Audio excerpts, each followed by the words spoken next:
Concrete జంగిల్లా ఉన్న నగరంలో పూల మొక్కలు పెంచేందుకు నగరవాసులు ప్రత్యామ్నాయ మార్గాలను ఎంచుకుంటున్నారు. మొక్కలను పెంచేందుకు గజం జాగా కూడా లేకపోవడంతో టెర్రస్లనే గార్డెన్స్ గా మార్చేస్తున్నారు. అందమైన పూల మొక్కల పెంపకంతో తమ అభిరుచిని చాటుకుంటున్నారు.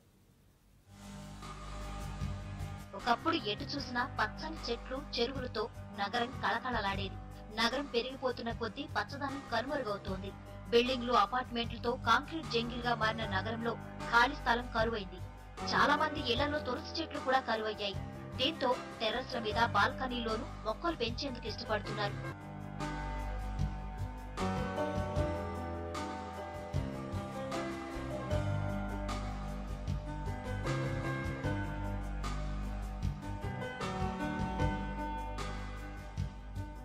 సికింద్రాబాద్ విజయనగర్ కాలనీలో ఓ రిటైర్డ్ ఉద్యోగి తనకిష్టమైన 50 రకాల చామంతి మొక్కలను పెంచుతూ అందరికీ ఆదర్శంగా నిలుస్తున్నాడు.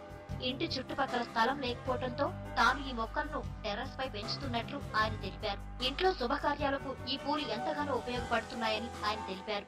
ఎవ్రీ ఇయర్ చామంతిలు ఒక 50-60 రకాలు గ్రో చేస్తాను. ఇది నేను ఒక 40 ఇయర్స్ నుంచి గ్రో చేస్తున్నాను.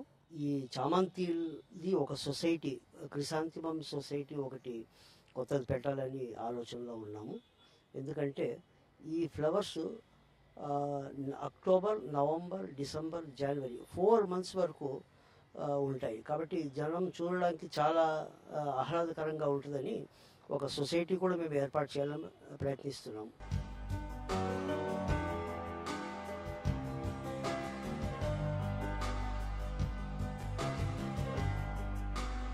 మొక్కలు పెంచుకోవడానికి సరైన జాగా లేని వారు ఇలా టెర్రస్ గార్డెనింగ్ ఫాలో అయితే మంచిదని పర్యావరణ ప్రేమికులు సూచిస్తున్నారు. కాంక్రీట్ జంగిల్ గా మారిపోయిన హైదరాబాద్ నగరంలో పూల మొక్కలను చూడాలంటేనే చాలా అరుదుగా కనిపిస్తూ ఉంటాయి.